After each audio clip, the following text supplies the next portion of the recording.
अभी 2 दिन पहले ही महाराष्ट्र की राजनीति में बड़ा खेला हो गया। अभी 23 जून को जो बिहार की राजधानी पटना में विपक्षी एकता की महाबैठक हुई थी, उस बैठक की चाणक्य कहे जाने वाले शरद पवार के घर में ही भाजपा ने खेला कर दिया। हुआ कुछ यूं कि शरद पवार के भतीजे अजित पवार को एनसीपी से तोड़कर भाजपा अपने खेमे में शामिल करा लिया, जिसके बाद से शरद पवार डिप्रेशन में चले गए हैं। और ऐसा भी नहीं है कि ये पहली बार हुआ है। जब महाराष्ट्र के विधानसभा के चुनाव का जब परिणाम आया था, उस समय भी अजित पवार ने जाकर भाजपा के साथ सरकार बना लिया था, लेकिन फिर बाद में वो कमबैक कर गए और वापस से एनसीपी में जाकर शामिल हो गए थे।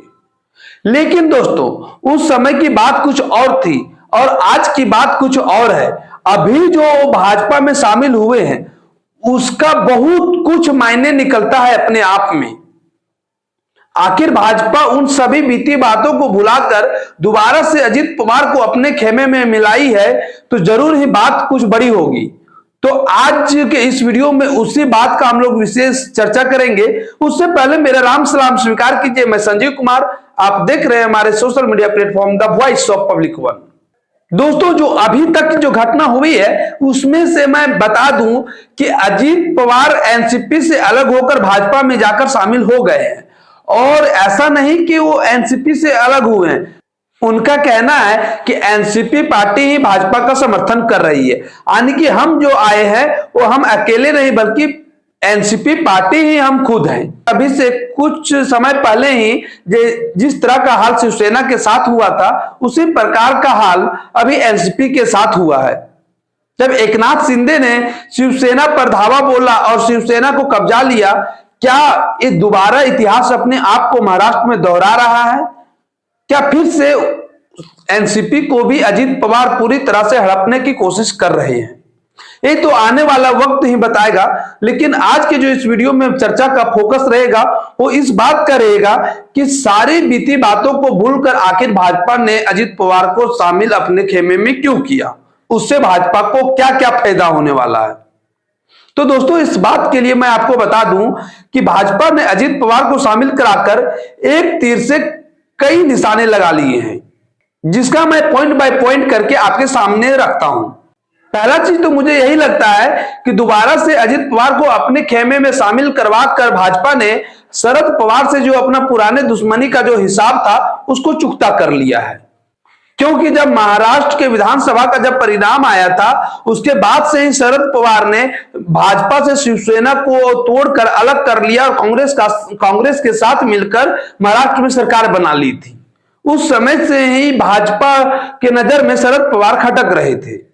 तो इस हिसाब से आप कह सकते हैं कि जब अब एनसीपी पार्टी टूटी है और तोड़ने वाला कोई और नहीं बल्कि भाजपा ही है, तो भाजपा ने अपना पुराना हिसाब बदला कर लिया है।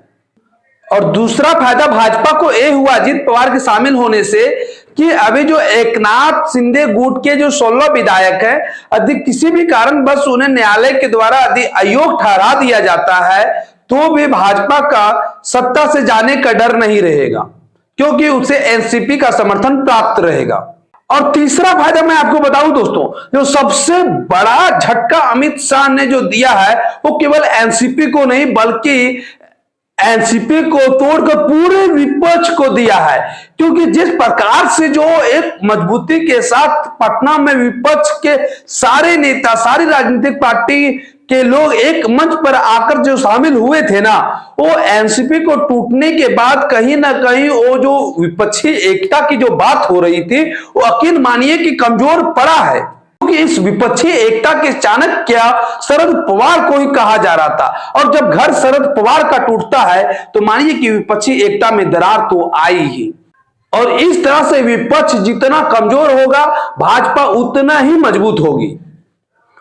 तो मुझे लगता है कि एनसीपी को तोड़कर भाजपा ने एनसीपी के साथ साथ ही पूरे विपक्ष को भी झटका दिया है। और दोस्तों, सुनने में यह भी आ रहा है कि भाजपा केवल एनसीपी को तोड़कर ही शांत नहीं रहने वाली है।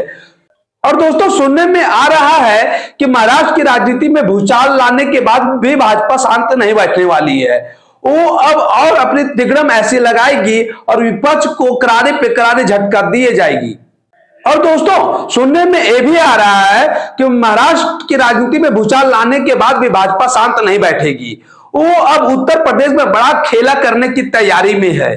रादौल प्रमुख जयंत चौधरी से भी बात भाजपा की लगातार हो रही है। यदि बात बनती है तो बहुत जल्द आपको यह भी देखने को मिलेगा कि उत्तर प्रदेश में भी खेला होगा, क्योंकि जयंत चौधरी भाजपा में शामिल हो सकते हैं। मैं बता दूं कि जयंत चौधरी भी विपक्ष के नेताओं में से ही गिने जाते हैं, क्योंकि 2022 का विधानसभा का चुनाव जो था यूपी का, वो अखिलेश यादव के साथ गठबंधन करके जयंत चौधरी ने लड़ा था। लेकिन अभी ऐसा कानाफूसी चल रही है कि जयंत चौधरी का भाजपा के साथ बातचीत चल रहा है। जैसे ही बातचीत फाइनल होती है, आपको आधिकारिक तौर पर ऐलान करते हुए जयंत चौधरी दिख सकते हैं कि वो एनडीए में शामिल हो गए हैं।